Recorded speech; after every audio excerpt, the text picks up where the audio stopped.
erupted, halting traffic and topping news stories. When the story covered headlines, Rod Blagojevich was heard saying, "Hey volcano, stop trying to steal my fame."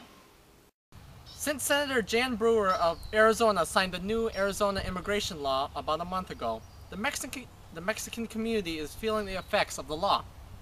This young girl, named Dora the Explorer, is now forced to carry her green card in her backpack everywhere she goes.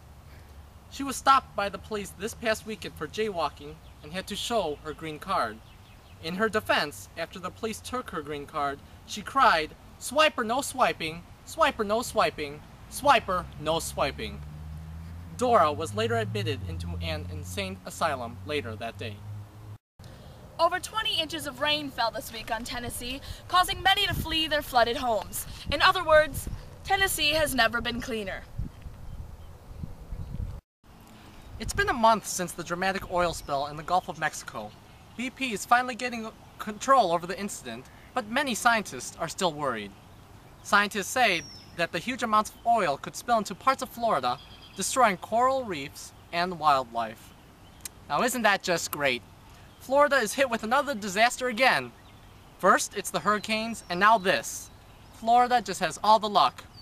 What could be worse than this? Oh wait, I've just got some breaking news about the Florida elections for the new governor and lieutenant governor. And here they are! Governor George W. Bush and Lieutenant Governor Rod Blagojevich. Looks like their new law, no money left behind, will go into effect. Just when things couldn't look any worse, it just did. Well, one thing's for sure, Florida just got a little dumber, but a little richer. 4 million gallons of oil still continue to threaten life in the Gulf of Mexico. In an attempt to prevent further spills, John Travolta has been banned from swimming in the tropics.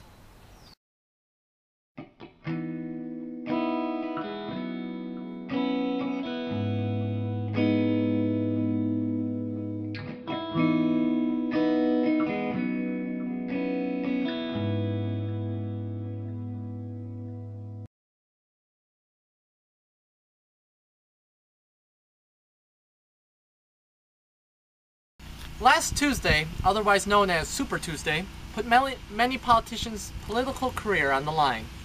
It was a tough battle for senators in Arkansas, Kentucky, and Pennsylvania. But the results of the elections were so close, it looked like the people didn't know who to vote for. Now, ever wonder why it's hard for these politicians to gain votes? It's because they are old! Take Democratic Senator Arlen Specter of Pennsylvania. See how old he is? Reminds me of Peter Boyle from Everybody Loves Raymond. He's old and cranky. Nobody wants an old and cranky senator, because if they drop dead in the middle of their term, you'll end up with someone random running your state, like this man. He'll be back. Many fear that Greece's bad economy will affect the entire continent. However, riots broke out last Wednesday in Greece when necessary budget cuts were announced. Poor and forgotten Haitian citizens responded with, "Really?" It's been a little over 3 weeks since police in New York arrested Faisal Shahzad for planting an explosive in his SUV in Times Square. Since then, security in New York has been tight, making sure no mysterious objects are abandoned. Police found a package in front of a New York hotel that they suspected had an explosive in it, but later found out it was only a package of water bottles.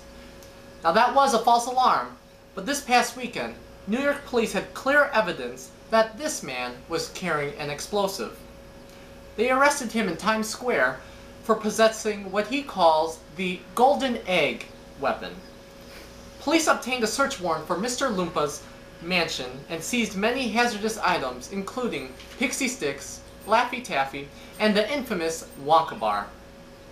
When asked who he was working for, Mr. Loompa simply answered, "Oompa, oompa, oompa-dee-doo, I will never, ever tell you." Mr. Loompa remains under interrogation. Marco Calasan is the youngest engineer ever to write a 312-page book on Microsoft 7. She's 9.